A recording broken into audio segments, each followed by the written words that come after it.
Hi everybody, welcome to my studio and also welcome to my channel. I hope you like my videos. I would like to show you today how I'm painting lines and washes. Some people will say pen and ink and watercolor. Today presentation will be painting of little city, imaginary, doesn't exist, it's still in my mind only. The little girl will be going through the city and but also I want to show you how I combine lines and washes together when they will be interacting. There's not like you filling in watercolor between lines. It's just lines are part of the paintings, just like as far like watercolors. So let's see how it goes, and hope you like the presentation, and see you at the painting board. Okay, so I'm finishing sketching on the watercolor paper.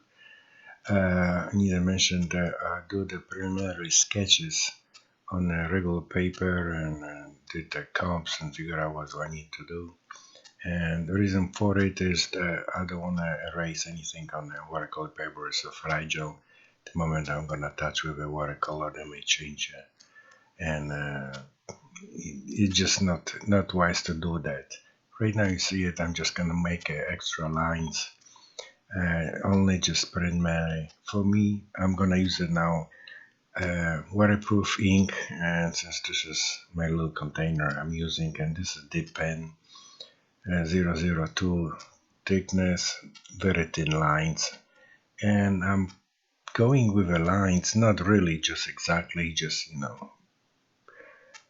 graphite line is just guide, and I'm gonna putting more and more lines with the ink.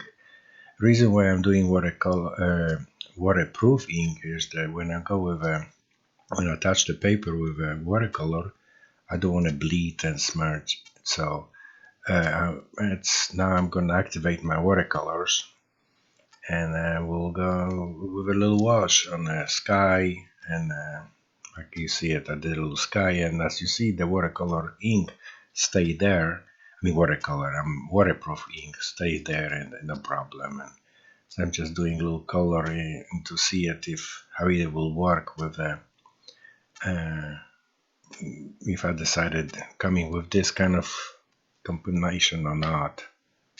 So as you can see, I'm not just filling in, it's just not like a little kids are doing, inside a line. I'm not staying there. You just make colors and have an impression of kind of a little misty environment, and that's where I'm after. We'll see how that goes.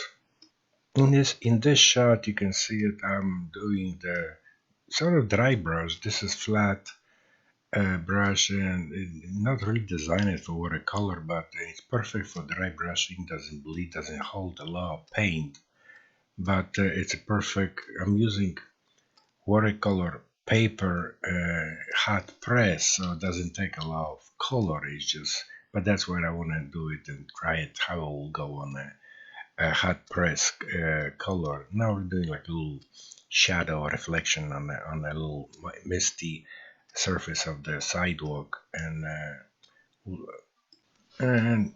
just kind of playing with the colors right now, and trying to develop the painting. Right, using the goat hair brush. I love that kind of thing.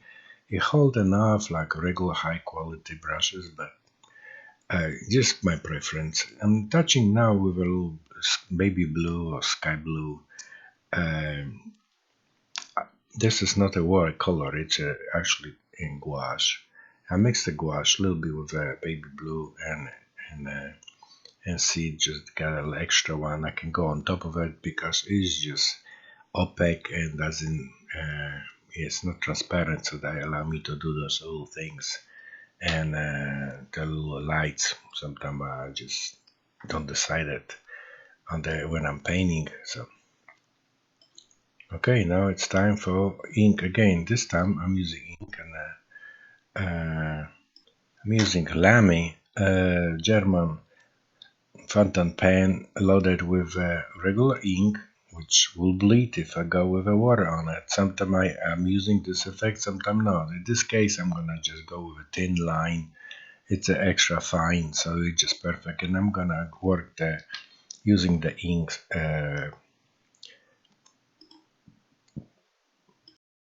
In a close-up shot, you can see it that I'm not really staying with the lines. Graphite lines I did it before. It's just kind of, I want to have impression of the sky just moving around that, just kind of vibration of the little mist. And that's what I'm using, that little fountain pen, to just create this kind of feelings.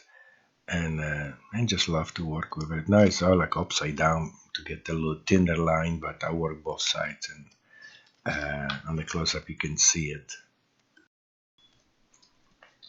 I'm doing different close-ups, and the little they just show you that I'm not staying the lines, and I just do it like little impression, just feeling let the ink flow the way it wants to. So it's just kind of impression here and there.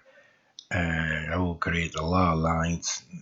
Not all of them will be shown in the recording because that would be too long movie. Usually take me about 30-40 minutes to do the painting, sometimes a little longer, so that would be not interesting probably for people to see it, how slow I am. However, this is how operating, you can see it again flip upside down there. And this is the just signature of mine. Painting is almost done. I never can do it.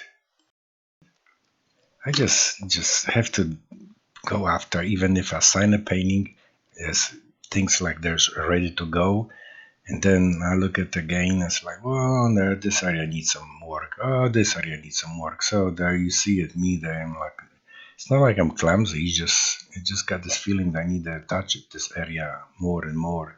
So I decided the car is too light, so let's make it a little bit more dense, and then something else is too light, and I come back with ink and work at that area. And sometimes it takes longer than doing the beginning, so I don't know. I just have fun doing this, and I enjoy the process of painting itself, or drawing with a fountain pen. Is just what I really love it. And like you see, I think just kind of, I don't care about these little lines. I'm not staying. You just kind of make an impression. Nothing straight, no straight lines here.